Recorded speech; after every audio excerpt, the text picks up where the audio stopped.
Good day, class. I am your teacher for today. But first, we will have our prayer. So please stand up and let's have our prayer.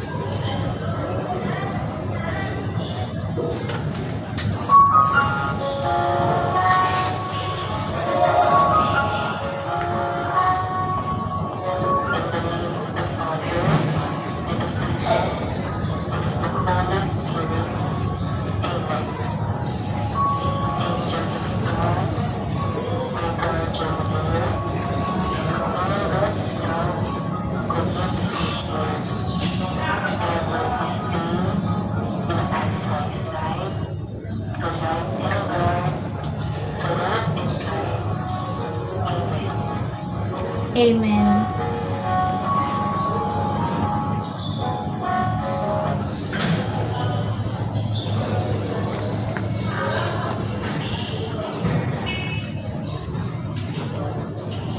So now, after we pray, we will have our short review first for our past lessons. So, sino ulit ang naka-invento ng sewing machine? Ma'am, Yes, Miss Mangili? Thomas Saint po. Okay, very good. And what is the purpose of sewing machine? Ma'am, Yes, used to sew fabric. very good. So, let's have our motivation. Yan. So, for our motivation, we will have our decoding. May nakakaalam ba sa inyo kung ano ang decoding? Meron po. Okay, what's decoding? Ayan po yung yung number, may number po, tapos may letters. Tapos kung ano po yung numbers na nakalagay, parang ipagpapuzzle nyo po. Okay, very good. So, decoding, parang each letter, each number is may katumbas siyang letter. Parang ABC lang in 1, 2, 3. So, kailangan lang natin ma-decode ang numbers na ito. Okay po.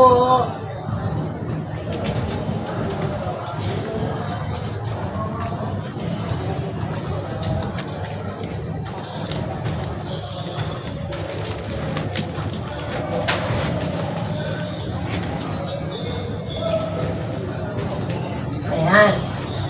So, who wants to answer number 1? Me, ma'am. Yes, what's number 1? Napkin. Okay, so number 1 is napkin because 14 and A, P. basta ganun. Okay? So, sino gustong magsagot ng number 2? Me. Yes. Ballerina. Okay, very good. For number 2, it's ballerina. So, for number 3, Me, ma'am. yes. Rose fold. Okay, very good. It's rose fold. So, kapag ganito, ibig sabihin may space siya and 2 letters siya. Okay po. Okay, number 4. Ma'am. Yes. Folding. Okay, very good. Folding. And for number 5, Me, ma'am. yes. Tower fold. Very good. So, by our motivation, may alam na ba kayo kung ano magiging topic natin for today? Meron po konti. Ano po yon? About napkin folds po. Okay, very good. So, for today, our lesson is all about the 5 basic table napkin folding. So, maraming klaseng table napkin folding, pero, 5 lang ang ituturo ko sa inyo at 5 lang kasi ang basic na table napkin. But first, we will have our learning objective. So, first is practice various table napkin folding. Next is explore creative ways to fold napkins. And third is create a different types of napkin fold on their own. Kasi marami ng table napkin folding and kahit anong napkin folds ang gawin mo is makaka-create tayo ng isang masterpiece or isang napkin fold. Okay? So, but first, let's have our the meaning of napkin folding. Who wants to read? Me po. Yes, Miss Mangibit? Napkin folds are used for formal occasions.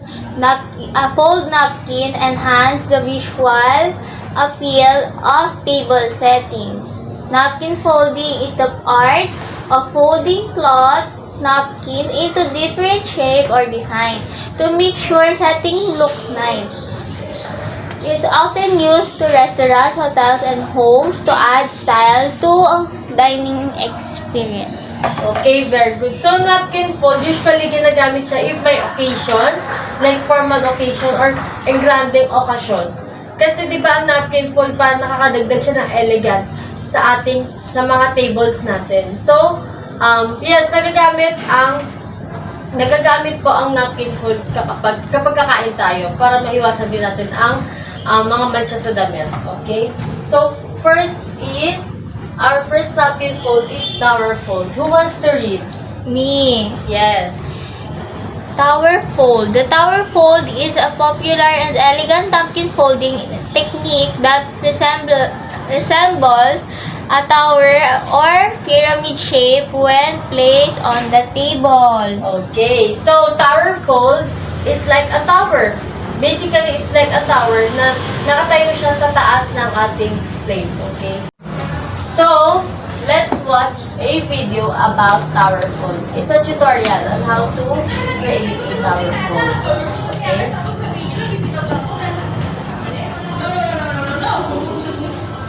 So first, we have our flat surface.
Ayan.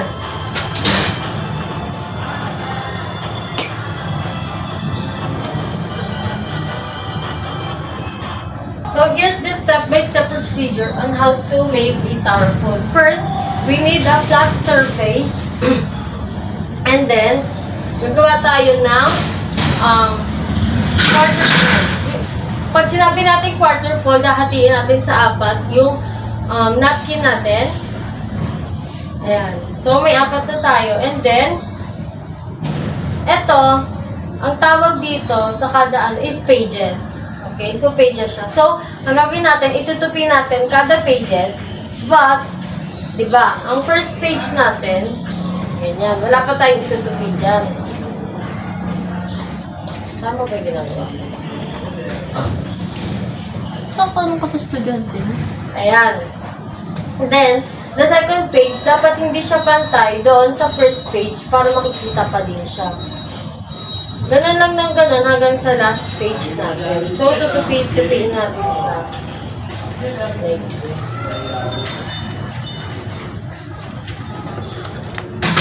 Ayan.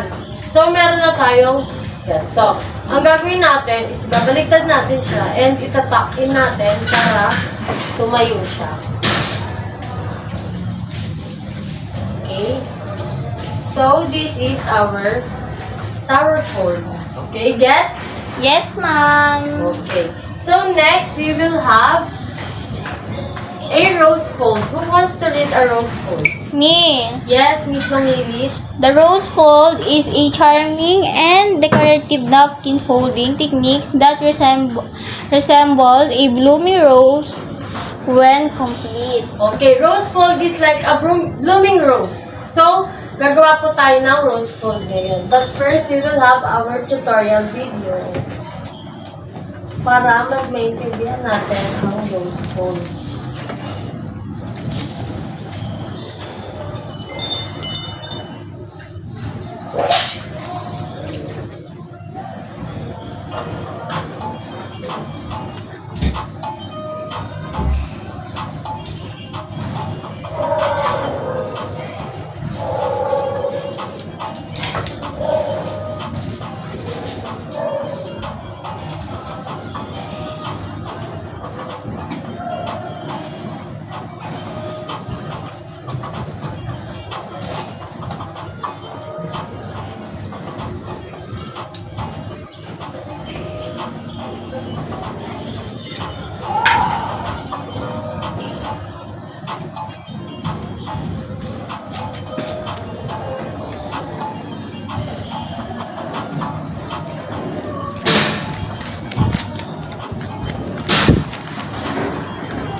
So, ito ang ating step-by-step tutorial paano gumawa ng rose fold. First is flat surface again.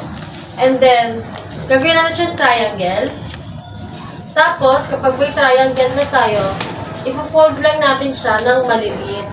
Pero hindi natin siya idudulo kasi para may petals pa ang rose natin. So,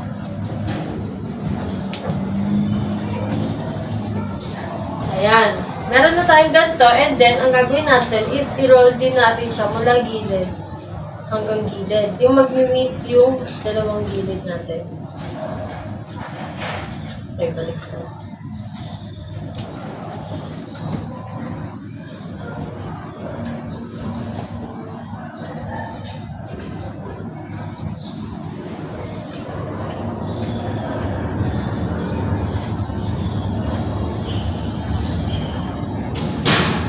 Ayan. So, nagawa na natin to. And then, for our next step, itatak in mo lang siya sa dulo. And then, for our next step, kunin natin itong sobra. And, ganito natin. Buka natin. Para may petals siya. Ayan.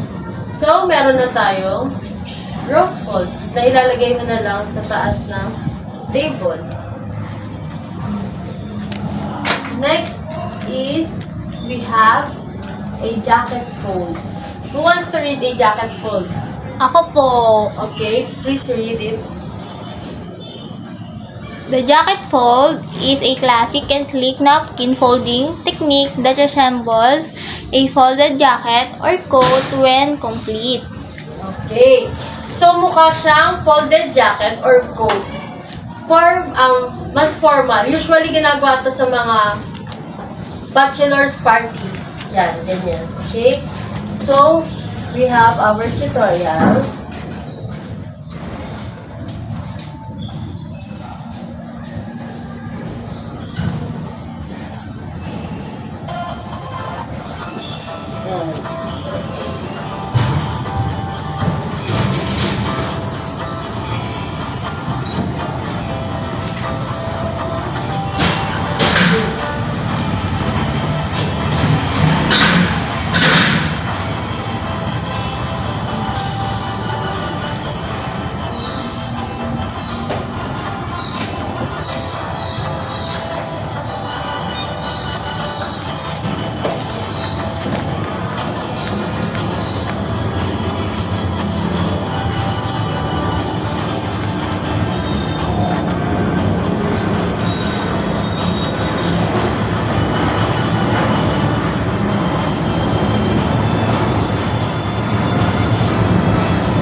tutorial, kailangan natin ng flat surface ulit, then a triangle.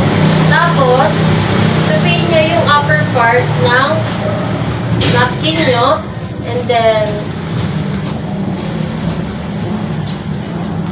yan. So, itong dalawang dulong to, is ilalagay natin siya sa center, na ganyan. Tapos, after yan, balik na rin natin. Tapos, itong dalawang gilid na to, is tutupiin natin siya pa ganyan. Then, after that, tutupiin natin itong bandang ibaba and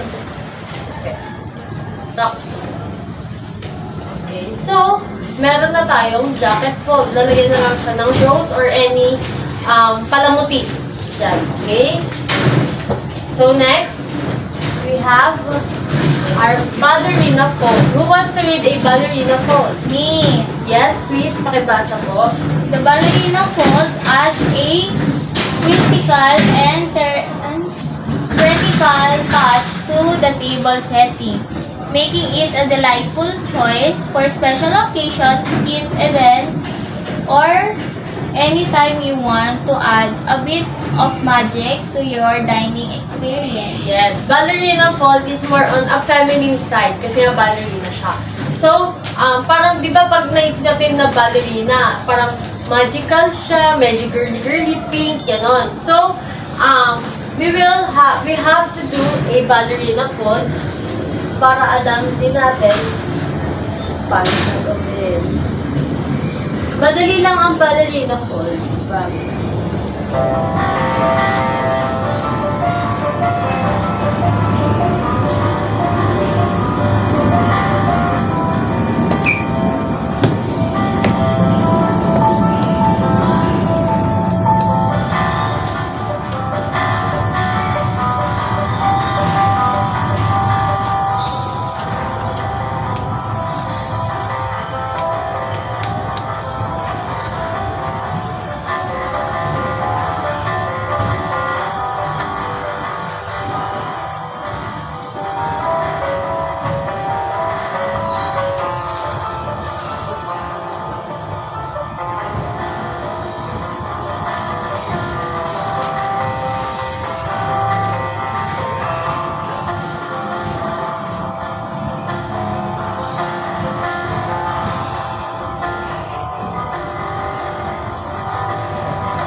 Ayan.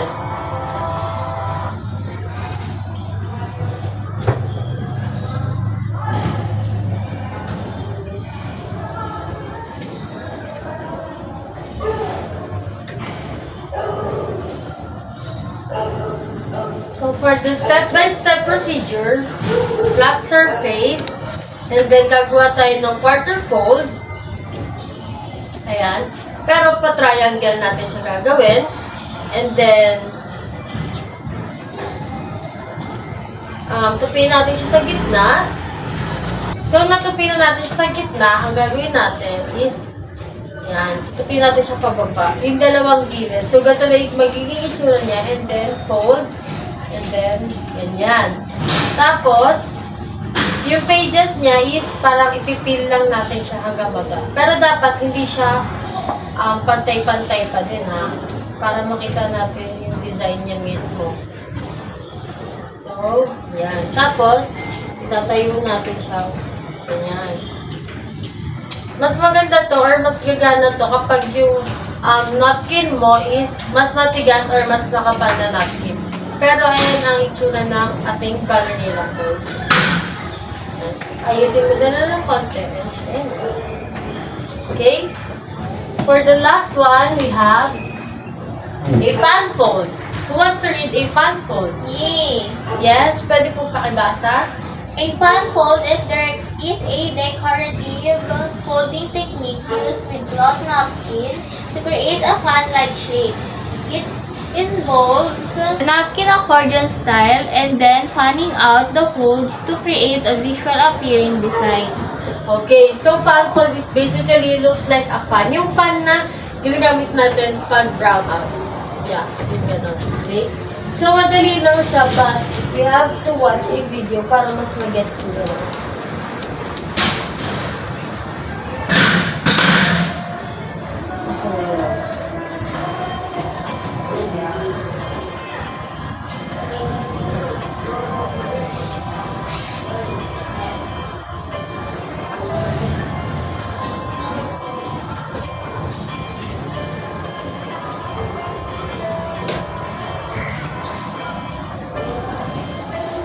So, repeat lang yan.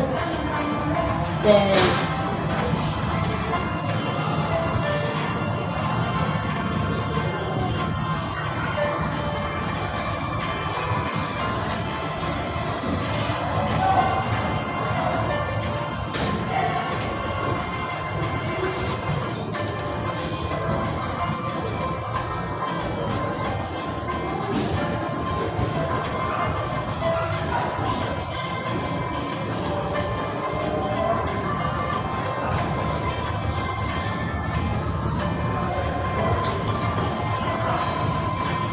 yan. Bago ka na siyang fan.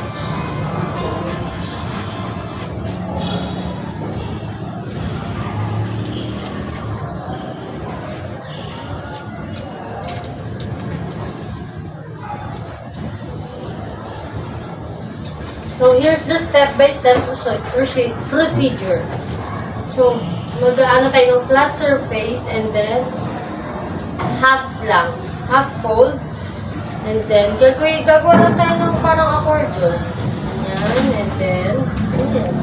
Ulit-ulit lang siya. Pero, magtitira po tayo sa bandang ito. Gano'n po kalaki yung ititira sa dulo? Ikaw bahala, kailangan pansyahin mo para make sure na tatayo pa yung ating fan. So, ayan na siya. And then, let's fold it into half. Like this. Tapos, eto, ibababa natin siya. So, magiging ganito siya. Tapos, tiklin mo lang. Ayan. And then, bitawan mo. Ayan. Ayan na, may fan fold. Ayan. Wow! Okay, so nag-gets na natin? Opo! Okay, sige. Sino makakapagbigay sa akin ng 5 basic types ng table napkin? Anyone? Ako po, ma'am. Yes, give me 5. First one po is yung tower fold, Okay. rose fold, Okay. yung jacket fold, Okay. ballerina fold, tapos po ayan, yung fan fold. Okay, so may questions pa ba? Wala na po. Okay, so let's have our activity. So we have to perform 3 paper folds in 1 minute. So you'll grade it based on the following. Accuracy is 25%, stability or yung pagtagal ng pagtayo niya is 35%, cleanliness is 10%, and functionality is 30%. Kasi we have to make sure na usable or magagamit na din yung napkin natin after natin siyang i-fold. Kasi di ba may mga napkin na after i-fold is hindi na siya mabuklat or masyado siyang loose. Okay? So, we will, di ba may pinagdala ko sa yung bond paper? So, hahatiin niyo siya into square type and then make a 3 table napkin folds in 1 minute. Okay? Yes po. Okay. Okay, done na po ba? Yes po. Okay, so get 1/4 sheet of bond paper and we will have our quiz. Okay? So please pass your papers. Okay, thank you. So, may tanong pa po ba? Wala na po. Okay, if wala na, class dismissed na po. Thank you, ma'am. Bye-bye.